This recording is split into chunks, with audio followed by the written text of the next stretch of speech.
नमस्कार, रीवा 24 के आज के अंक में आपका स्वागत है। पहले डालते हैं एक नजर आज की प्रमुख खबरों पर।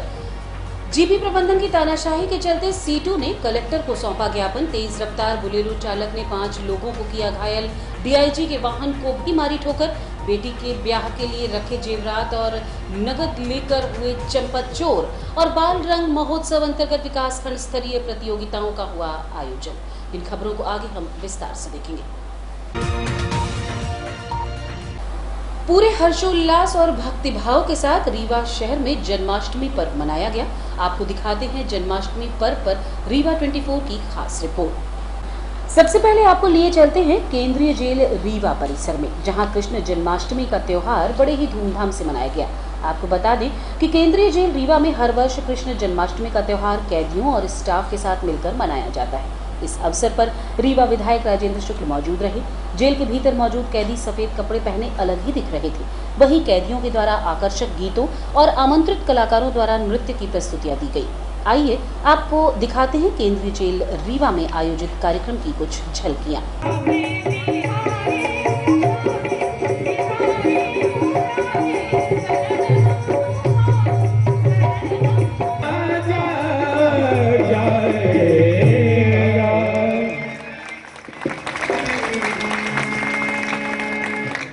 बोली देख चटा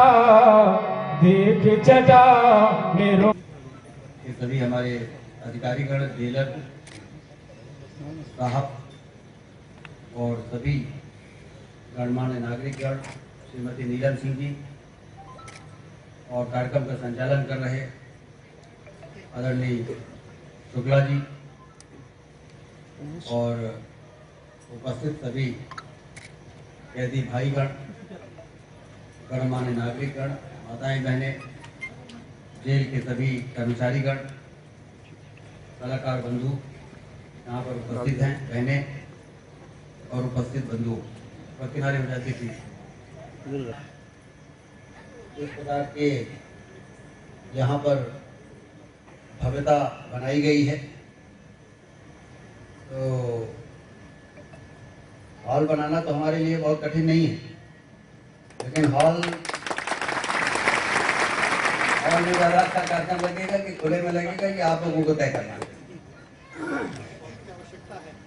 बाकी अभी मुझे जेल अधीक्षक महोदय ने बताया कि पिछले दिनों जब यहाँ पर आया था तो कैदियों को बैरक में जिस तरीके से देखा, वहाँ पंखे की कमी थी, वहाँ पे जगह की कमी थी।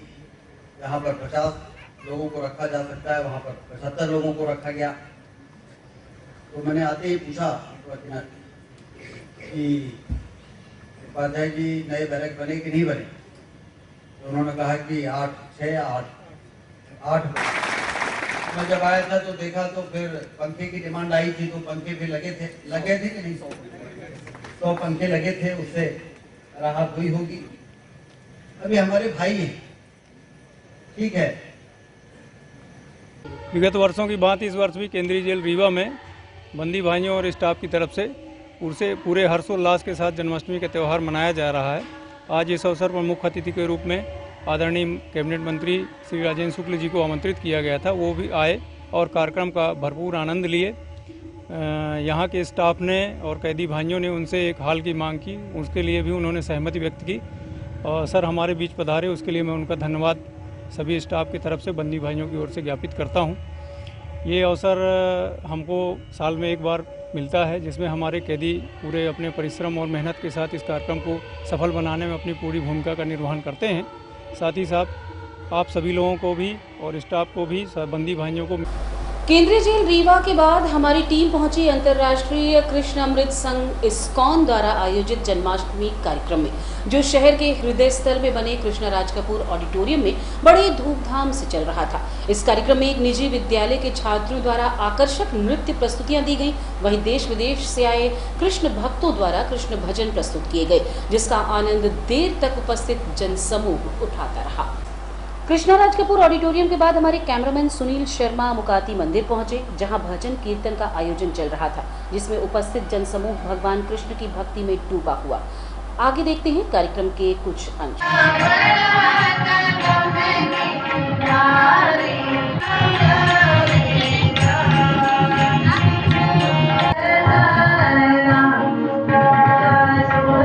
फोर्ट रोड में ही हनुमान मंदिर में जन्माष्टमी पर्व पर विशेष कार्यक्रम आयोजित किया गया था, जिसमें ऑर्केस्ट्रा के कलाकारों ने अपनी प्रस्तुतियां दी, जिसमें हमारी टीम ने अपने कैमरे पर कवर किया।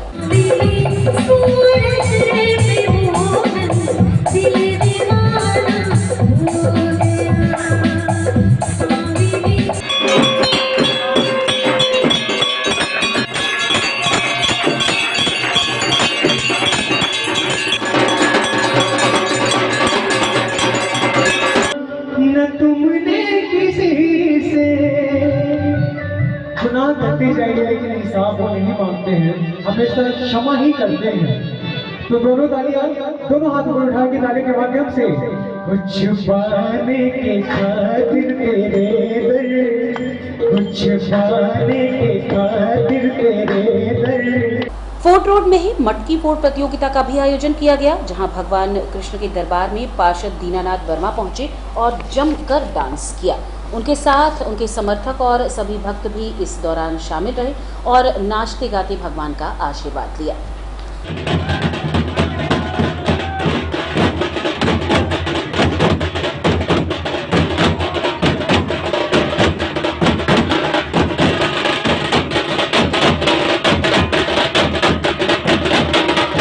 फोर्ट रोड में आयोजित कार्यक्रम के दौरान ही सूचना मिली कि शिल्पी प्लाजा में मटकी फोड़ प्रतियोगिता का आयोजन किया जा रहा है। आपको बता दें कि ये प्रतियोगिता विगत कई वर्षों से चली आ रही है, जहां हजारों की संख्या में लोग एकत्रित होते हैं, जिसे कवर करने के लिए हमारे कैमरामैन सुनील शर्मा वहां पहुंचे। तो चलिए दिखाते हैं शिल्पी प्लाजा में आयोजित कार्यक्रम की कुछ झलकियां।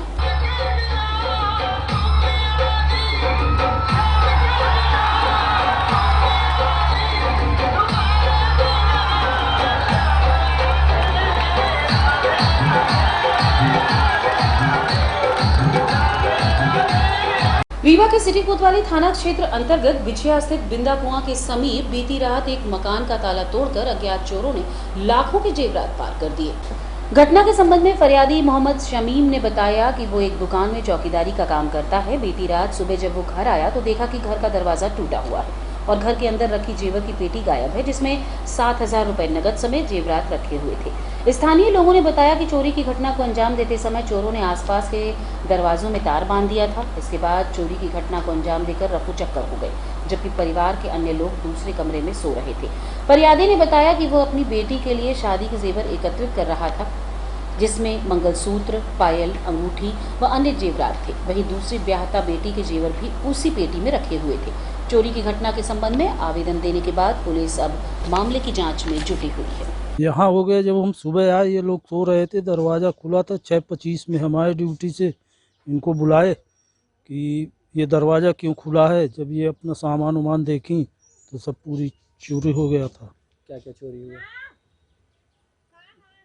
क्या क्या हुआ उसमें हो गया, मंगलसूत्र है, पायल है पतली वाली, 4 नंग अंगूठी है और 4 ठो नाक की कील है, एक झुमकी है। क्या पेटी वगैरह कहाँ से कहाँ पाई गई, फिर कहाँ मिली आप लोग को? तो पेटी नहीं मिली है, कपड़े वगैरह वहाँ मिले हैं, वो कपड़े वहाँ रखे हैं घर के बाहर। पेटी तो उठा के ले गए? हाँ, पेटी उठा के ले गए।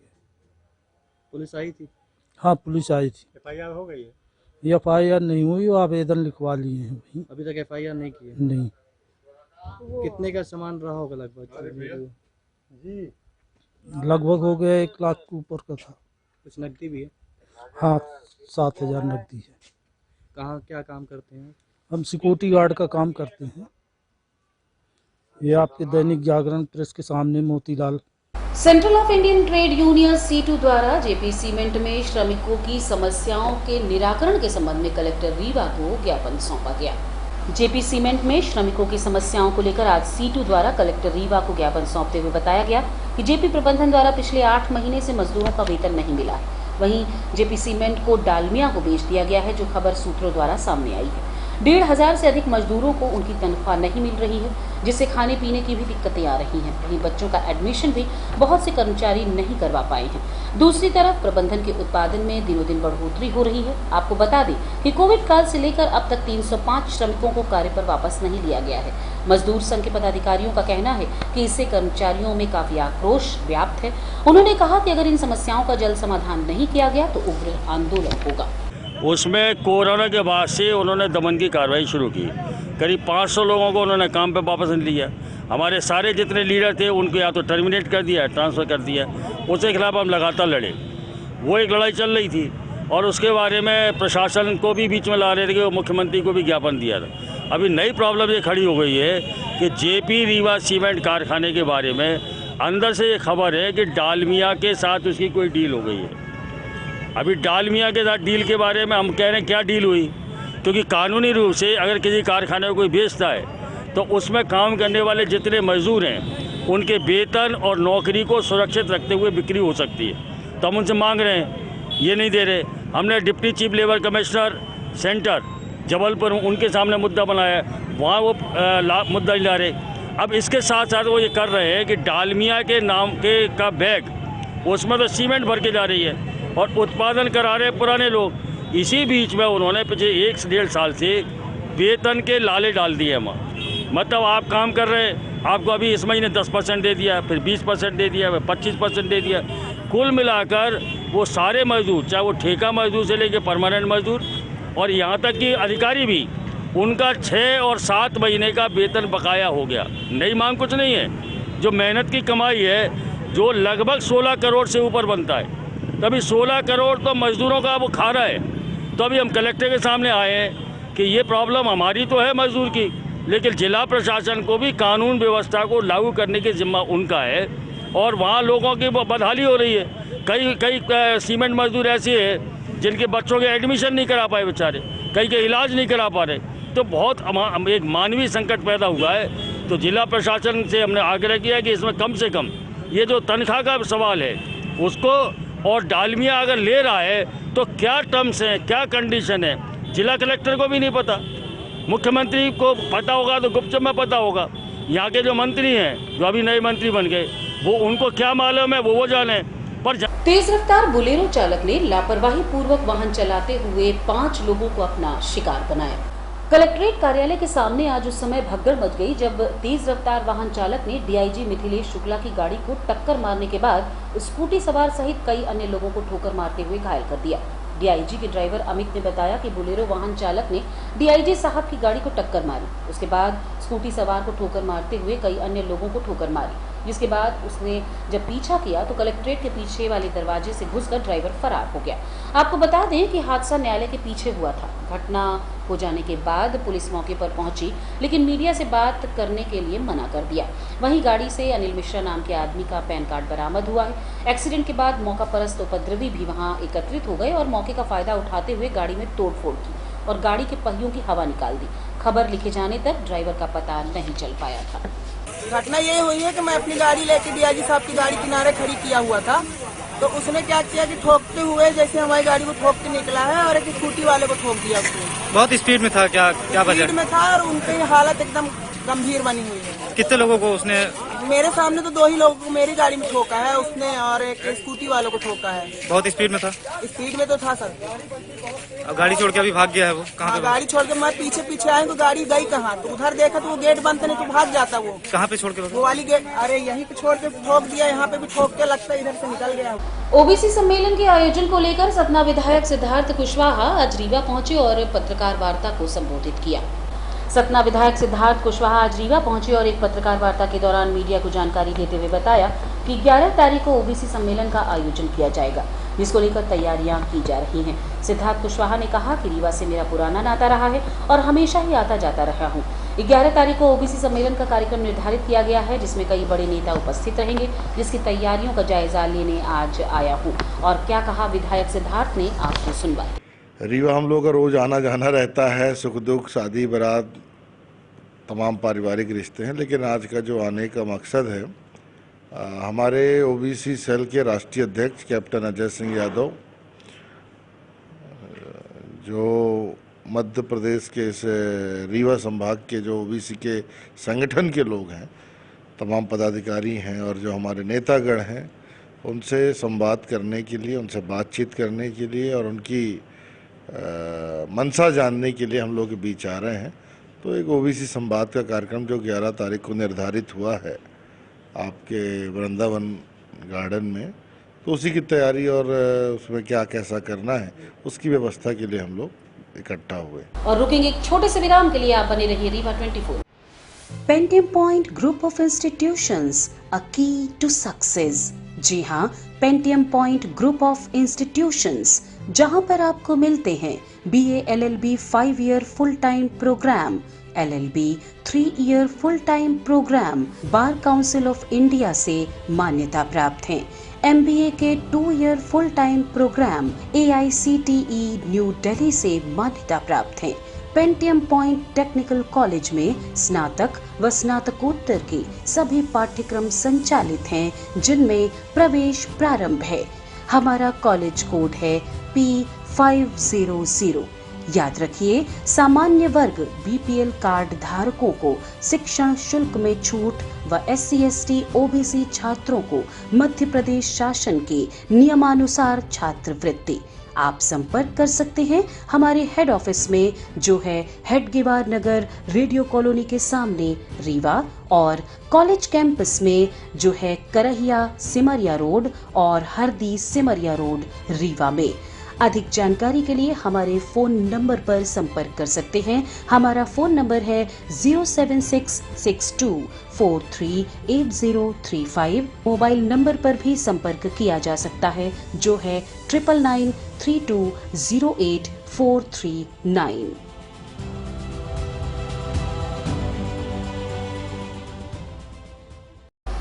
कांग्रेस के द्वारा सभी जिलों में विद्युत मंडल के खिलाफ धरना दिया जा रहा है। इसी कड़ी में आज रीवा के विद्युत मंडल में शहर अध्यक्ष लखनलाल खंडेलवाल के नेतृत्व में विद्युत मंडल में धरना दिया गया।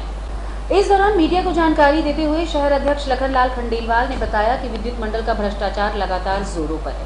आए दिन उपभोक्ता परेशान हो रहे हैं, कहीं बिजली का बिल ज्यादा तो कहीं लाइट खराब होने की समस्या देखने को मिल रही है। एक छोटा सा बल्ब जलाने पर हाफ बिल दे दिया जाता है, जिससे उपभोक्ता परेशान हो रहा है। जनता को काफी कठिनाइयों का सामना भी करना पड़ रहा है, लेकिन विद्युत मंडल की लापरवाही कम होने का नाम नहीं ले रही। इसके खिलाफ मध्य प्रदेश में कांग्रेस द्वारा हर जिलों में धरना दिया जा रहा है।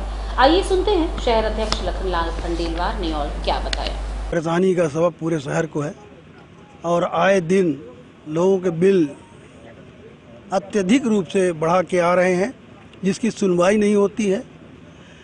लाइट चली जाए तो कंप्लेंट का कहीं पे व्यवस्थाएं नहीं है।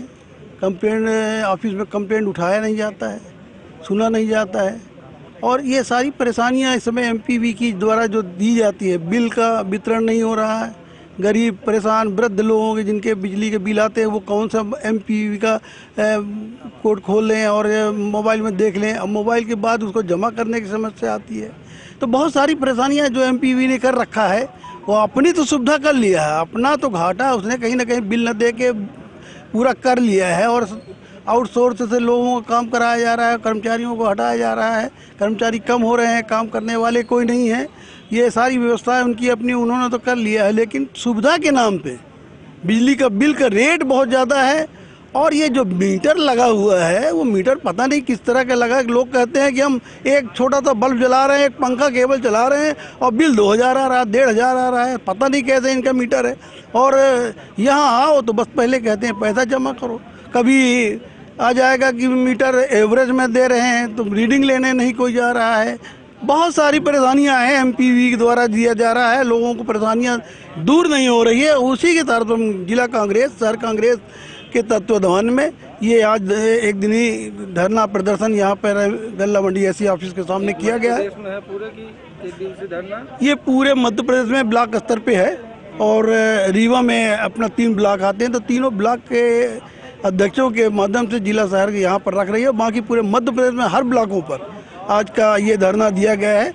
आदरणीय धरना का मतलब होता है 3-4 घंटे तक बैठते हैं हम लोग, है ना, और उसके बाद अपनी यहाँ पर जो भी छोटी सी बातें हम लोग रखेंगे और SC साहब को ज्ञापन देंगे, और उसका निराकरण करने का कहेंगे, उसको निराकरण किया जाए, लोगों को परेशान न किया जाए। और ये इतनी गर्मी में। और रुकेंगे एक छोटे से विराम के लिए, आप बने रहिए रीवा 24। हड्डी जोड़ एवं रीढ़ रोग तथा स्त्री रोग एवं प्रसूति रोग का इलाज एक ही छत के नीचे। विघ्नहर्ता hospital and trauma centre, hotel landmark के पास, रतहरा, रीवा। डॉक्टर संतोष सोनी, पूर्व चिकित्सक, बॉम्बे हॉस्पिटल, मुंबई। हड्डी जोड़ एवं रीढ़ रोग विशेषज्ञ, छोटे चीरे एवं दूरबीन विधि द्वारा हाथ तथा पैर की हड्डियों का ऑपरेशन। गठियाबात, जटिल एवं बिगड़े हुए फ्रैक्चर का बेहतर इलाज करते हैं डॉक्टर संतोष सोनी। विघ्नहर्ता हॉस्पिटल ट्रॉमा सेंटर में ही स्त्री एवं प्रसूत रोग विशेषज्ञ डॉक्टर शैलजा सोनी भी उपलब्ध हैं, जिनकी देखरेख में नॉर्मल डिलीवरी, सिजेरियन ऑपरेशन एवं बच्चेदानी से संबंधित ऑपरेशन की बेहतर सुविधा। संतानहीन दंपत्ति तत्काल संपर्क करें। विघ्नहर्ता hospital and trauma centre, hotel landmark के पास, रतहरा, रीवा। सुविधाजनक एवं सफल इलाज हेतु आज ही संपर्क करें। विघ्नहर्ता hospital and trauma centre, hotel landmark के पास, रतहरा, रीवा। मोबाइल नंबर 7828781983 अथवा 8462956774 पर।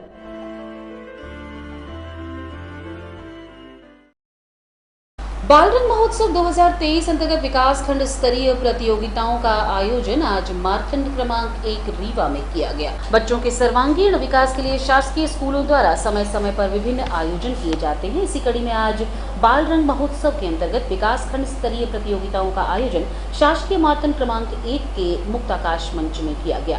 इस दौरान लोक नृत्य, लोकगीत, एकल गायन, समूह गायन, चित्रकला, वाद विवाद, भाषण प्रतियोगिता जैसी विधाओं में बच्चों ने बढ़ चढ़कर हिस्सा लिया। आज यहाँ पर विकासखंड स्तरीय बालरंग महोत्सव का आयोजन किया गया है, जिसमें रीवा विकासखंड के विभिन्न विद्यालयों से विद्यार्थी आए हैं। कुल 14-15 तरह की विधाएं हैं, जिनमें साहित्यिक प्रतियोगिता और सांस्कृतिक प्रतियोगिताएं संपन्न होती हैं। सांस्कृतिक प्रतियोगिता में लोक नृत्य समूह का है, लोकगीत समूह गायन है और वाद विवाद प्रतियोगिता, निबंध और भाषण प्रतियोगिता है, तात्कालिक भाषण है, कैलीग्राफी और प्रश्न मंच है। इन सभी विधाओं का आयोजन इस विद्यालय में आज रीवा विकासखंड के लिए किया गया है। यहाँ से चयनित हुए प्रतिभागी जो है जिले की प्रतियोगिता में सम्मिलित होंगे। कितने विद्यालयों के बच्चों ने भाग लिया? यहाँ लगभग 7 विद्यालयों के प्रतिभागी हैं। शासकीय विद्यालयों के। जी। कितने दिवसीय चलनी है? 1 दिवसीय आज भर की प्रतियोगिता है। इसके आगे फिर क्या कुछ? इसके आगे जो चयनित होंगे वो प्रथम स्थान पाने वाले प्रतिभागी जो है जिला की प्रतियोगिता में जाएंगे। शुभ नाम।